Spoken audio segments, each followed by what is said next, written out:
Olá, que o seu dia seja abençoado. Hoje a gente vai fazer uma análise aprofundada de um material que, olha, promete gerar bastante reflexão. Temos em mãos o capítulo 9 do livro Finalmente Vivos, do teólogo John Piper, Isso aí. e o tema é o que a teologia chama de novo nascimento. Mas o jeito que o autor constrói o argumento dele é fascinante. Ele nos joga direto num confronto de ideias. Exato. Ele coloca o conceito cristão da palavra de Deus de um lado e práticas como o uso de mantras do outro. Então a nossa missão aqui é entender essa distinção radical que ele propõe. Pois é, o argumento central que a gente vai desvendar é que, para o Piper, a transformação espiritual acontece por uma mensagem com conteúdo, sabe? Sobre fatos históricos. O que, segundo ele, seria o oposto de buscar a transcendência esvaziando a mente. Exatamente. Vamos explorar essa linha que o texto traça entre o evangelho, que é uma notícia para ser entendida, e o mantra, que seria um som para ser repetido. Ok, vamos lá então. O ponto de partida já é surpreendente.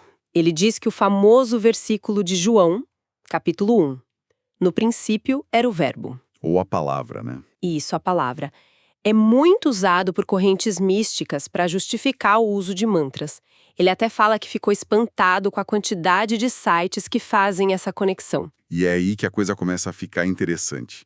Porque você pega a mesma frase e duas visões de mundo chegam a conclusões, assim, totalmente opostas. Uhum. De um lado, como o autor descreve, o mantra é uma ferramenta para, ir além do pensamento racional. Eles citam umas fontes que descrevem um mantra como sons verbais sem significado. Sem significado. Isso. O objetivo não é comunicar uma ideia, mas fazer as ideias desaparecerem. Entendi. A lógica seria: a mente é barulhenta, cheia de coisa. Para alcançar uma realidade final, ou algo assim, você precisa silenciar esse barulho. Exato. O mantra funciona como aquele som repetitivo que ocupa a mente, até que os outros pensamentos vão embora. É um esvaziamento. Certo. Pois é. Uma das fontes que o Piper analisa chega a dizer que, olha só, apenas por repetir o nome, aquilo que não pode ser compreendido, será compreendido. Nossa, é uma lógica anti-intelectual, então. Totalmente. Não é sobre entender com a mente, mas sobre contornar a mente para ter uma experiência direta. E é aqui que o autor traça a linha e diz: o cristianismo é o caminho inverso. O que me leva a pensar que a perspectiva cristã que ele defende não é sobre esvaziar a mente de significado, mas sobre preenchê-la com um significado muito específico. Acertei? É exatamente essa a tese. Pro Piper, a palavra que gera o novo nascimento não é um som, mas uma notícia. O Evangelho. Ah, o evangelho, sim. Ele vai direto para a definição clássica lá de 1 Coríntios 15, onde Paulo diz: eu entreguei para vocês o que eu também recebi. E o que ele recebeu não foi uma sílaba mística, foi um relato, uma história. Uma história. Que Cristo morreu pelos nossos pecados, segundo as Escrituras. Que foi sepultado e ressuscitou ao terceiro dia. É uma narrativa, é informação, sabe? Conteúdo puro que precisa ser ouvido, processado pela mente e crido. Então, o argumento todo depende do que, no princípio, era o verbo realmente quer dizer, no seu próprio contexto. Exatamente. Tirar o primeiro versículo do Evangelho de João e parar ali parece ser a raiz de toda a confusão. É o ponto central dele, ele insiste, tem que continuar lendo.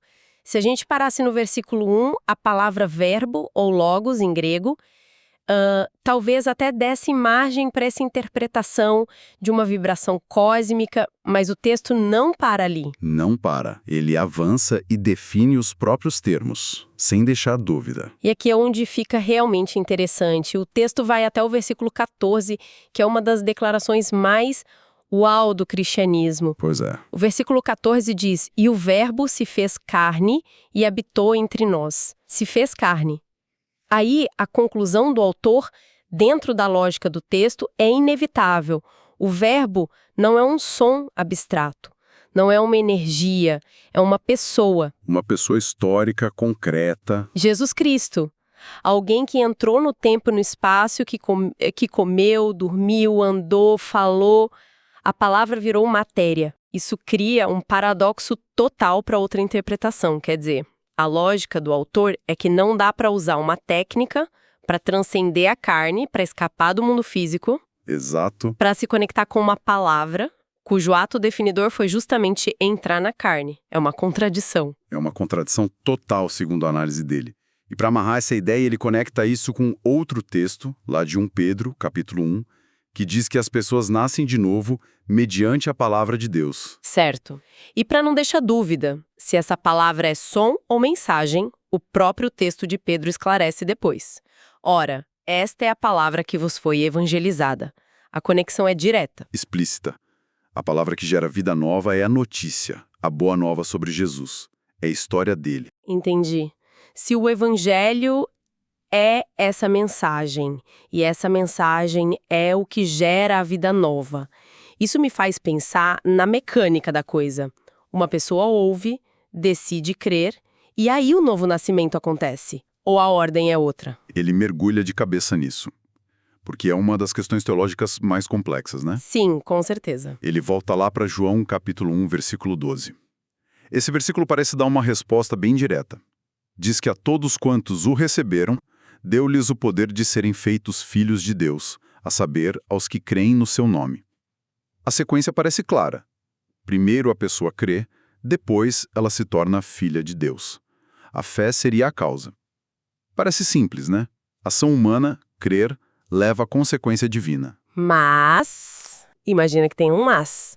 Nossa, de repente a ênfase muda assim 180 graus. A iniciativa humana é negada 3 vezes.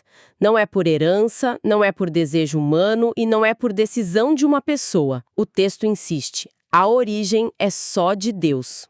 Então temos um quebra-cabeça. Um versículo diz que a nossa fé nos dá o poder, o outro diz que não tem nada a ver com a nossa vontade. É o clássico ovo e a galinha, o que vem primeiro. Isso, e para resolver essa tensão, ele aponta para outro texto. 1 João capítulo 5, versículo 1. E aqui, olha, aqui está a chave da análise dele.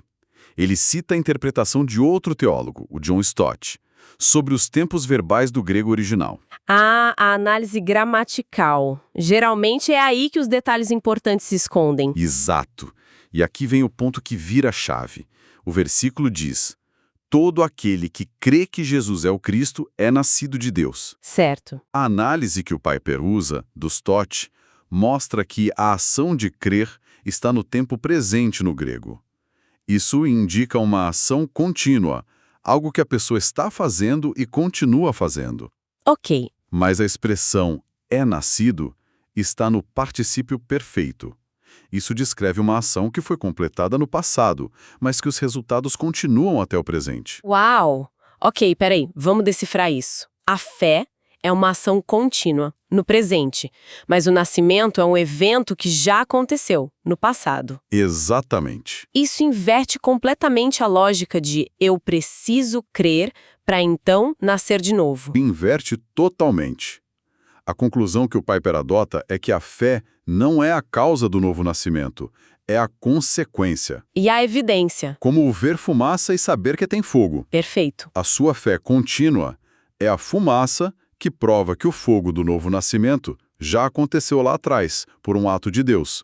A regeneração divina vem primeiro e capacita a pessoa a crer. Nossa, isso é... O ato de Deus origina a fé humana, não o contrário. Dentro dessa teologia, isso é monumental, porque coloca toda a iniciativa no poder de Deus e não na capacidade humana de decidir. É uma mudança de paradigma enorme. Tira o foco da decisão humana e coloca na ação soberana de Deus. E ele não deixa isso só na teoria, né? Ele conecta com a prática da yoga. Sim, ele traz para algo bem prático, o que pode ser controverso, claro.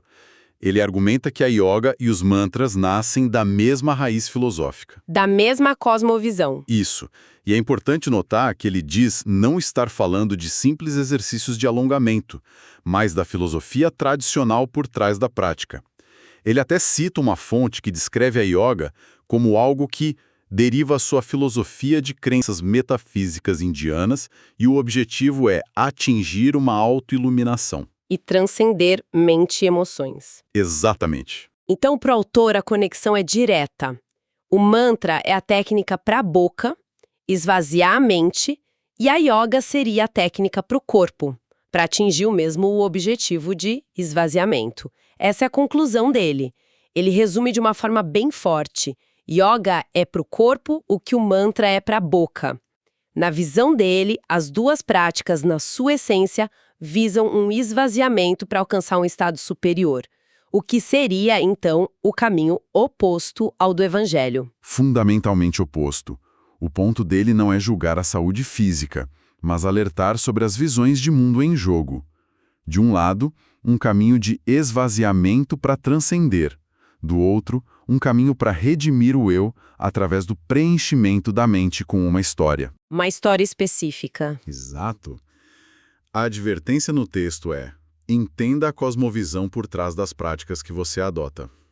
Para o Piper, o Evangelho não busca, de jeito nenhum, esvaziar a mente da palavra sobre Cristo. Pelo contrário, o objetivo é preenchê-la cada vez mais. Isso. Com a verdade sobre a pessoa e a obra de Jesus. Ele é enfático a ponto de dizer: nunca, nunca, nunca tentamos por mantras ou qualquer outro meio esvaziar nossa mente dessa palavra. Para ele, a palavra história é o próprio instrumento da vida. Resumindo, então, a análise que a gente explorou hoje traça uma linha muito clara. De um lado, uma espiritualidade que busca a transcendência esvaziando a mente. Onde a palavra é um som sem significado. Exato. E do outro lado, uma fé que, segundo o autor, nasce do encontro com uma mensagem histórica inteligível sobre Jesus Cristo. O Verbo que se fez carne e cuja história é o poder de Deus para gerar vida nova. Coloca uma responsabilidade imensa tanto em quem comunica essa mensagem quanto em quem ouve. Explica melhor esse ponto. Bom, se a clareza é essencial, qual é o dever de quem ensina em ser absolutamente preciso, compreensível e, do outro lado, qual é o papel da busca ativa pelo entendimento por parte de quem ouve? Não é uma recepção passiva. De forma alguma. O modelo apresentado aqui não é de receber sons, mas de um engajamento ativo da mente e do coração com uma verdade histórica. Isso muda completamente a dinâmica do que significa ouvir e crer. Um pensamento profundo para a gente encerrar. A responsabilidade da clareza, de um lado, e do engajamento do outro. Fica aí a reflexão. Exato. A gente se encontra na nossa próxima análise. Deus abençoe a todos.